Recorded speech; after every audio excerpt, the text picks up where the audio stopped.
Welcome to our channel পাঁচের পাঠশালা। আমি ঐশ্বর্য বিশ্বাস। আজকে আমরা আলোচনা করব ভারতীয় অর্থনীতি থেকে। এর আগে আমরা ভারতীয় অর্থনীতির দুটো ক্লাস করিয়েছি এগ্রিকালচারের উপর, তাই তো? তো এটা কিন্তু 3 number class.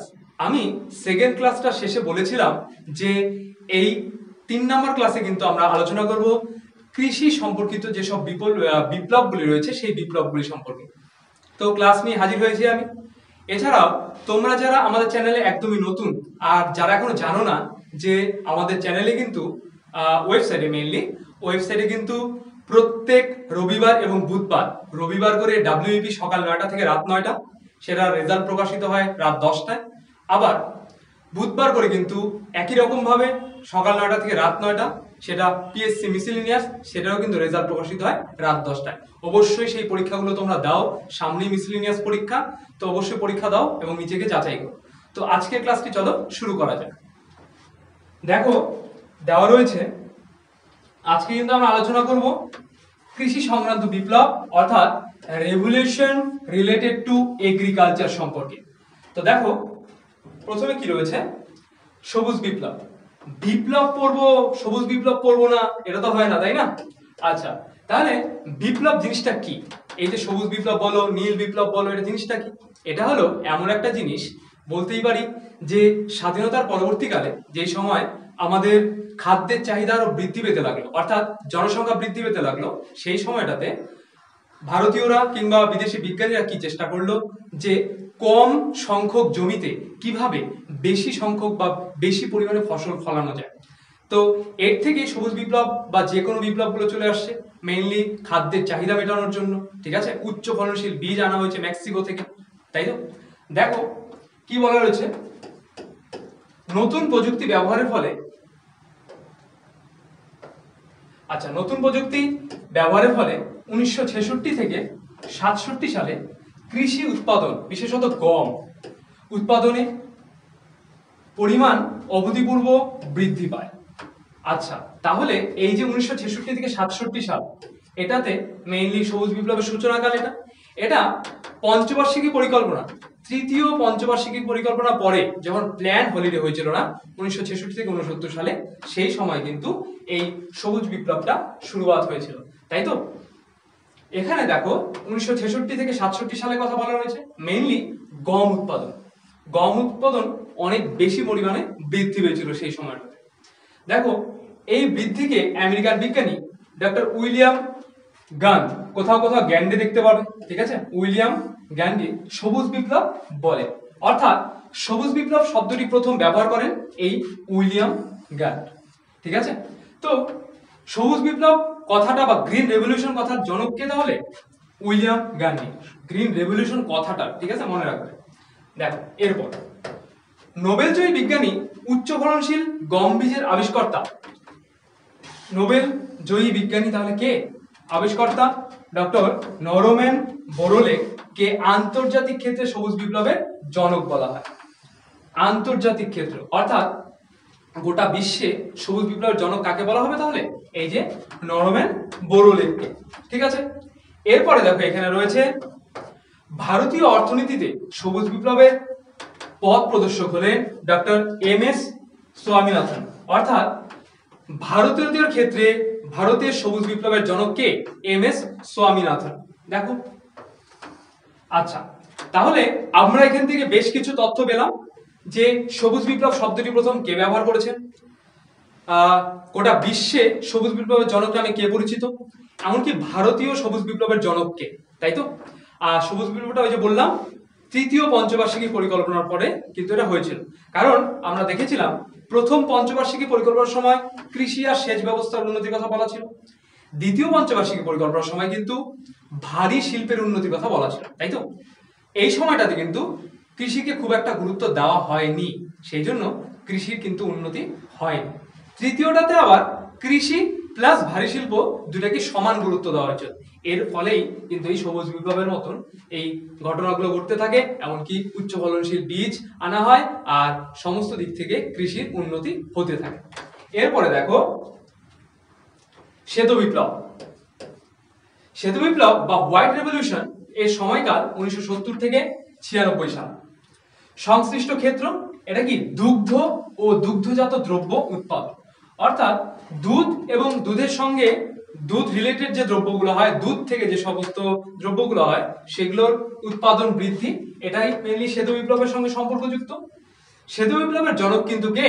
Doctor Verghese Kurien, very very important, যে সবুজ বিপ্লবের জনক কে। এরপরে দেখো নীল বিপ্লব, এর সময়কাল 1985 সাল। সংশ্লিষ্ট ক্ষেত্র মৎস্য চাষ। আমি তো বললামই যে সবুজ বিপ্লব যে মানে যে শুধু ফসল চাষই হবে তা না, মৎস্য চাষও কিন্তু তার মধ্যে রয়েছে, দেখেছো? এরপরে দেখো এই যে নীল বিপ্লবের জনককে ডক্টর অরুণ ক্রিয়ান, ঠিক আছে? এই অরুণ ক্রিয়ান কিন্তু এই নীল বিপ্লবের জনক। নেক্সট দেখে নাও হলুদ বিপ্লব বা ইয়েলো রেভলিউশন। হলুদ বিপ্লব এর সময়কাল হলো 1986 থেকে 1990। সংশ্লিষ্ট ক্ষেত্র কি আছে? তৈলবীজ উৎপাদন। যে সমস্ত বীজ থেকে আমরা তেল পেতে পারি বা তেল পাই, সেই সমস্ত বীজ উৎপাদনের জন্য কিন্তু মেইনলি হলুদ বিপ্লবটা করা হয়েছিল। এই বিপ্লবের জনক কে? শ্যাম পিত্রোদা। শ্যাম পিত্রোদা কিন্তু এই ইয়েলো রেভলিউশনের জনক বা ফাদার অফ ইয়েলো রেভলিউশনস, ঠিক আছে? এরপর দেখো স্বর্ণতন্তু বিপ্লব বা গোল্ডেন ফাইবার রেভলিউশন। এর সময়কাল 1990 সাল। স্বর্ণ তন্তু, সংশ্লিষ্ট ক্ষেত্র পাট উৎপাদন। তন্তু যেহেতু বলা হয়েছে, তন্তুজাত ফসলের মধ্যে সবচেয়ে প্রধান কি? এই পাট। পাট উৎপাদনের জন্য কিন্তু, পাট উৎপাদনের বৃদ্ধির জন্য কিন্তু এই স্বর্ণতন্তু বিপ্লবটা করা হয়েছিল। এরপর দেখো এই স্বর্ণতন্তু বিপ্লবের জনককে? নির্বাক তুতাজ। নির্বাক তুতাজ হলো এই স্বর্ণতন্তু বিপ্লবের জনক, ঠিক আছে? নেক্সট দেখো স্বর্ণালী বিপ্লব বা গোল্ডেন রিভলিউশন। আগেরটা ছিল স্বর্ণতন্তু, এটা স্বর্ণালী। সময়কাল 1991 থেকে 2003 সাল। সংশ্লিষ্ট ক্ষেত্র কি আছে দেখো? উদ্যান পালন, ফল উৎপাদন, মধু উৎপাদন, এইসব। আচ্ছা, মেইনলি এখানে বাগিচা ফসল, ঠিক আছে? তার মধ্যে আবার কিন্তু মধু উৎপাদনটাও আছে। আবার এই মধু উৎপাদনটাও কিন্তু গোল্ডেন রেভলিউশনের মধ্যে পড়ে যায়। আবার ফল আছে উৎপাদন, ফল উৎপাদন, উদ্যান পালন, এই তিনটাই কিন্তু এই স্বর্ণালী বিপ্লবের মধ্যে পড়ে। এই স্বর্ণালী বিপ্লবের জনককে? নির্বাক তুতাজ। এটাও তাই, নির্বাক তুতাজ আগেরটার মতন। 7 নম্বর দেখো গোলাপি বিপ্লব বা পিঙ্ক রেভলিউশনস। সময়কাল, পিঙ্ক রেভলিউশনের সময়কাল 1996 সাল। সংশ্লিষ্ট ক্ষেত্র চিংড়ি মাছ, তাই তো, ও পেঁয়াজ উৎপাদন। চিংড়ি মাছ আর পেঁয়াজ, তাই তো, একটা মাছ আর একটা কি ফসল বা সবজি। এই দুটার কালার মেইনলি কালারের উপর নির্ভর করে, তাই না? দেখলে তোমরা দেখো এখানে কি আছে? স্বর্ণালী বিপ্লব, তার মধ্যে উদ্যান পালন, ফল উৎপাদন, মধু উৎপাদন, মেইনলি স্বর্ণালী কালার হয়, তাই না? এখানে গোলাপি বিপ্লবের মধ্যে দেখো চিংড়ি, পিঙ্ক কালার হয়ে যায় চিংড়ি কিছুক্ষণ রেখে দেওয়ার পর, তারপর পেঁয়াজ, তাই না? বিপ্লবের জনককে? দুর্গেশ প্যাটেল।